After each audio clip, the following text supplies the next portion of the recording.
So I'm Kiran Nair. I did my bachelor's from Kerala Technical University, and I did my bachelor's in computer science and engineering. Since then, I've been doing a master's program here in California State University, Fresno, and I recently graduated from that program. And right now, I'm in a PhD program at University of South Dakota in data science and engineering. So, how did you find this PhD position? Is it like you found online or you apply for the university scholarships? How it works? So the way PhD programs in US works, I feel like it's a bit different than how it works in other countries. So here I feel like professors has most of the power, but some universities do actually have a central application portal and they review the application on a rolling basis, and the admission committee as a whole make a decision. But here, what I feel like with my personal connection helped me to get this program. So like halfway through my master's program, I kind of got a feeling that this is what I want to do. So the first instance was I started as a research assistant at my university, so California State University, Fresno. So Yeah. when I was working as a research assistant, I kind of got this feeling, yeah, research is something that I want to do. So and I published a conference paper, and I kind of liked it, like how you get to go to conference, present your findings, meet with a lot of people in that field. Yeah, I got a feeling like this is way more interesting than industry. Right. And so my professor, he's kind of I would like to call him like a veteran in this field. Like he has like around 7,000 citations, Google Scholars, and Oh my God. yeah, Nice. around 261 research articles published. Nice. And he's also kind of inspiration for me, like, why I chose this path. And like, uh, like when I was almost into my final semester of master's program, I told him that like this is something that I want to do. I want to go for a PhD program. I've been already looking into programs. So he kind of gave me a hint that he has a colleague in this university, University of South Dakota. The program is pretty good. They have a data science program that is like almost focused on AI. And he helped me to reach out to that. And so my PI, right now, my PI at University of South Dakota is also the department chair of that program. And yeah, he kind of helped me connected with him. And I got an interview from them for the PhD position. It was a very short interview, just asking what I've been working on and all. And I applied for their program. So the admission did go through a central admission committee procedure and all. And later I got an offer letter. So, but meanwhile, I mean, being said that, I also applied to a couple of other programs as well, and I got another offer from Boise State University, which is in Idaho in the US, and I accepted this offer because this is something that it's very closely to what I'm doing. So my research field right now in masters is called brain-computer interfaces and Brain applied neural computer networks. interfaces. Okay. Yeah, brain-computer interfaces. Yeah, and I think that the lab at University of South Dakota, they also kind of want to get into that field as well. So yeah, that is a glimpse of how I got this program. Right. Right. So, what do you think? Is it possible to get someone from outside of USA for your program? Absolutely, absolutely. Yeah. So they are actually advertising their program a lot. They want, but when I started like searching for these programs, I got this feeling like my GPA is not the best. I mean, I have like around 3.5 over 4, but people do have this misinformation about GPA. You need to have a perfect 4 or 3 point and above. No, that's not true. As long as you have a solid research experience, GPA is nothing. You should just make sure that GPA is just above the threshold that the university is setting. So some universities have a threshold that people like the candidates do need to have above 3.5 or above 3.0 in most cases. So 3.0 is enough as long as you have a solid research experience. And it's all about you reaching out. And I mean, the faculties that I reached out to, they do mention they get like tons and tons of mails, mainly from students in India, Asia, and all. Yeah. So try. So what my advice is like you should definitely reach out to the PI that you want to work with if you feel like you can see an alignment with their research and what you want to do.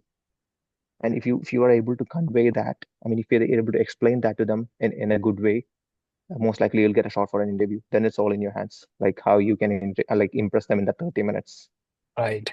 Do we have some tips we can give to that PhD aspirants that how to uh how to sit in a interview? For sure, for sure. So I even went to my department, and I know like there is like around 10 tenure track faculties in my department.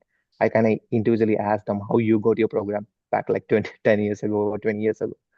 So one of the professors told me that he used to go to the conference websites in his field, and he used to go to the organizing committee. There is a committee of this conference, right? Yeah. So these people will be like the veterans in that specific domain, and Right. he used to reach out to them. And why he got a response from Italy, and he did his PhD in Italy.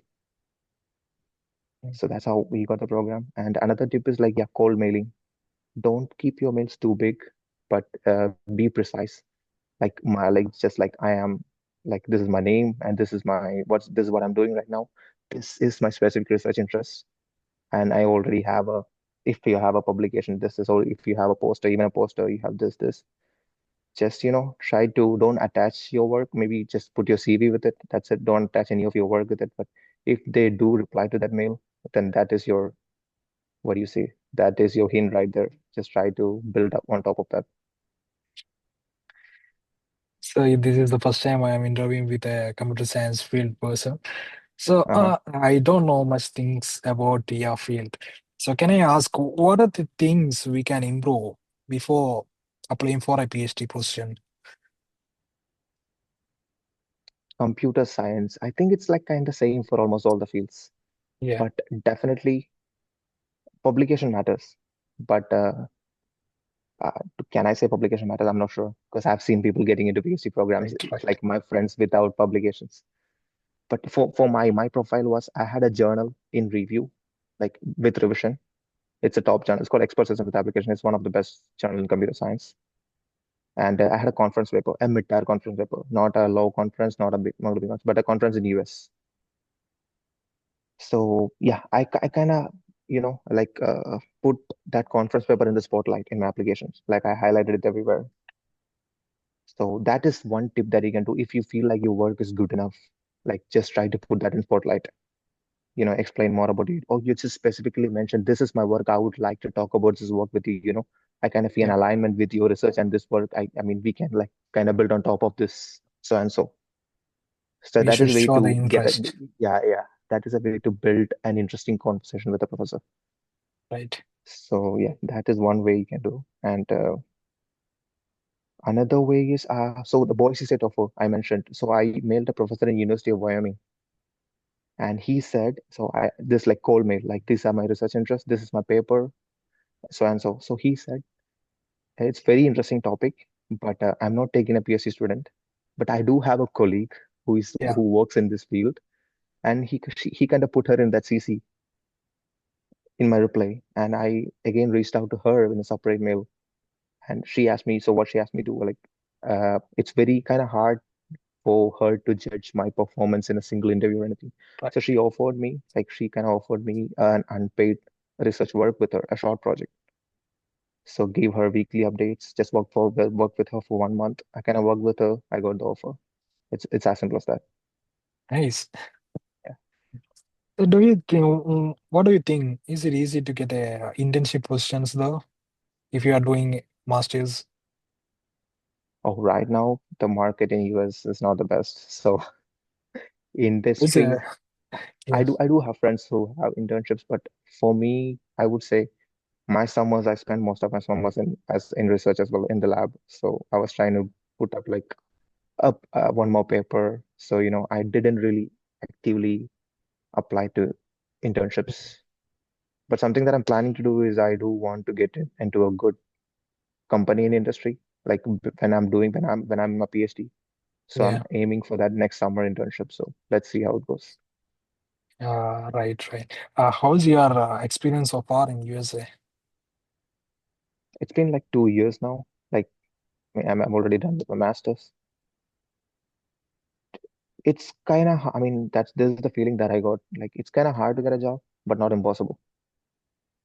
Yeah, as long as you are consistent, for sure. Yeah, you'll end up getting a job for sure.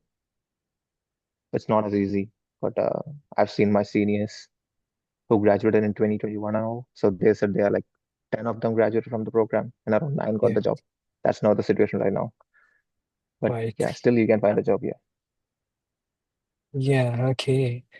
So what is your plan after PhD? So no, only you starting, but just asking because I'm curious to know. I I am not sure, but I'm not completely against academia. I might end up in an academy for fun. So, Right. yeah, but postdoc is something that I'm looking forward to. I mean, my university's it's called University of South Dakota.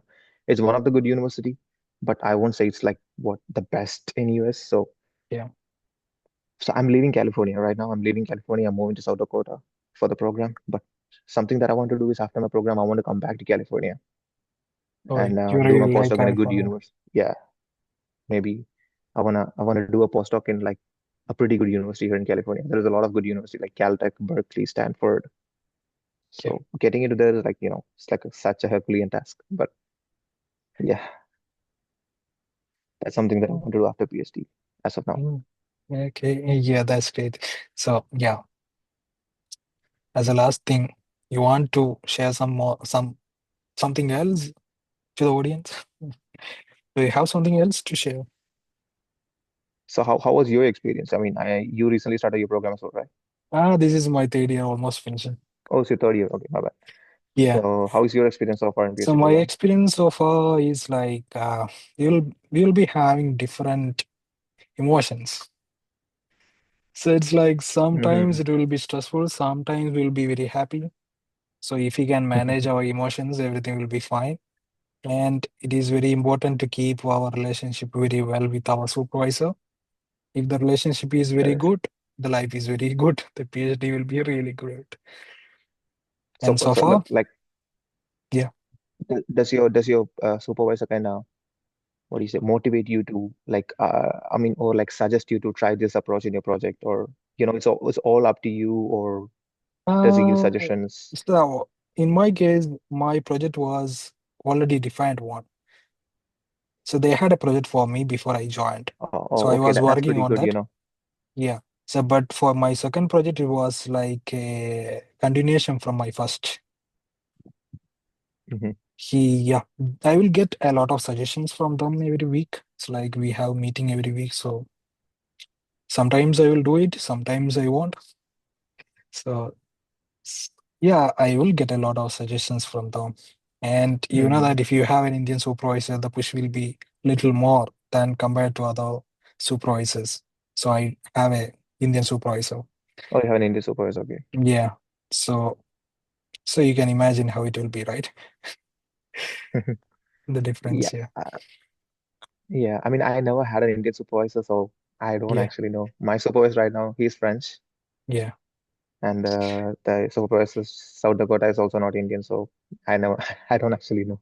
Yeah. So in my experience, I think if you have an Asian supervisor, so Uh-huh. they will expect a lot of things from us.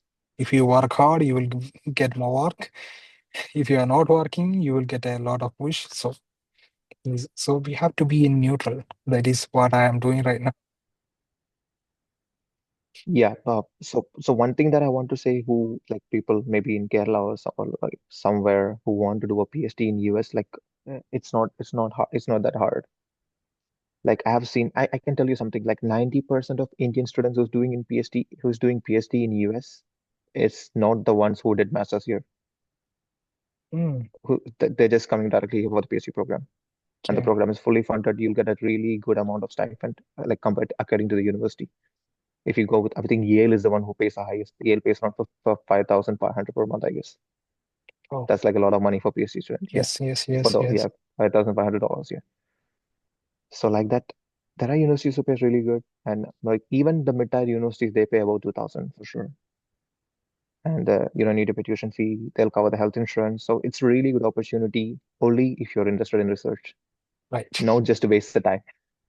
Yeah. Let me make my point really clear. Yeah, you need to actually find an interest in this.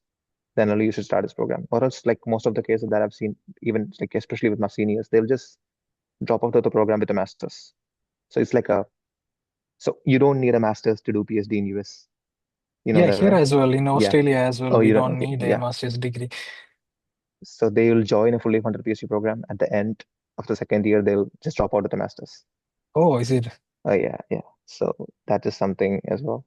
And yeah, reaching out to faculty is really help if it's the right mail. Right, and then you right. should apply. So this is the pattern here. I know most of the countries you just apply and they will like select a few applications from that call for interview. But here, I feel like the pattern that works here the most is reach out to faculties first. Yeah, And if they even give a positive hint, then apply, mentioning them in your SOP. Most likely your application is going to go to them for sure. And you're going to get the oh, interview on 90% of the s- cases. Yeah. so can we mention in the SOP? Is that Oh what yeah, you? we do need to. We do. That's like a Oh, it's mandatory thing. like, yeah, it's like, So oh, okay, my yeah, this SOP. is, So in some application portal, they do have a dedicated slot for mentioning the faculty names. But yeah, if yeah, they oh, don't that one, have, that one. So I thought we can mention like I contacted that supervisor, something like that. No, we can't, oh, right? there. So in some application, there is have you contact any faculties before Oh, admission. You need to say that. oh, Yeah. okay. They Oh, asked it's that. not a bad Okay, thing. okay, It's okay, completely good. I mean, you should do that if they have an okay. option like that. Then your probability of getting in increases rather than decreasing. Yeah. Right, right, That shows you you're much more interested than a normal applicant randomly sending application. right. So Right. it is Yeah. better to have a perfect plan before applying. You should. Not masters. I didn't do this in masters, and I feel like that was my mistake. You should really know who do you want to go with before even submitting the application. Right. Yes. Yeah, I think we covered almost everything. Yeah. I Do think you so have too. Yeah. something on your mind? Uh, are we missing something? No, I think we're good. Yeah.